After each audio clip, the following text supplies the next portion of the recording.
Adjustable life insurance is just that. Insurance that allows the policy owner to make changes to the coverage and/or premiums during the policy period without having to buy a new contract. But care must be taken. The policy owner can only make certain changes. For example, if the contract owner feels they can't afford the premiums anymore, they can lower those premiums. But any changes made on one side of the equation will create changes on the other side as well. So, if the policy owner chooses to lower the amount of the premiums to a more affordable amount, it will affect the growth of the policy's cash value. If the face amount is reduced, that will lower the amount of the required premium.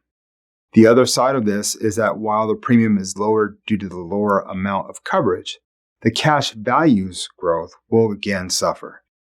We then explored universal life insurance, which is probably the most popular permanent contract sold today and offers flexibility and adjustability not found in other policies. You learn that UL policies have two death benefit options.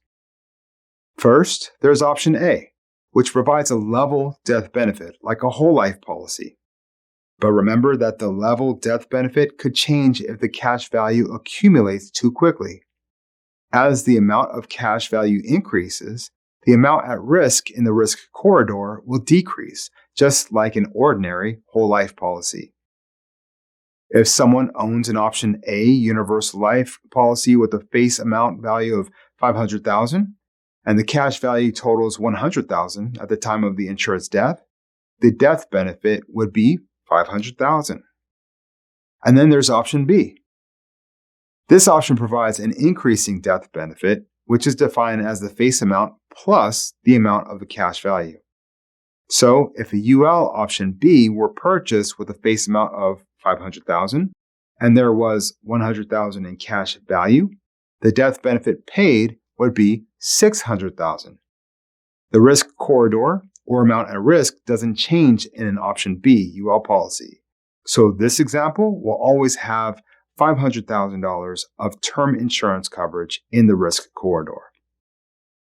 We also discussed how the risk corridor in a UL policy could violate IRS rules if the cash value causes the policy to endow before age 95 of the insured.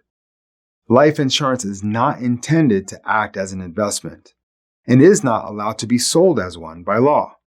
Because there were a number of producers who sold life insurance policies and called them investment products, the IRS created rules that separated life insurance and investments in terms of taxation, penalties, and more.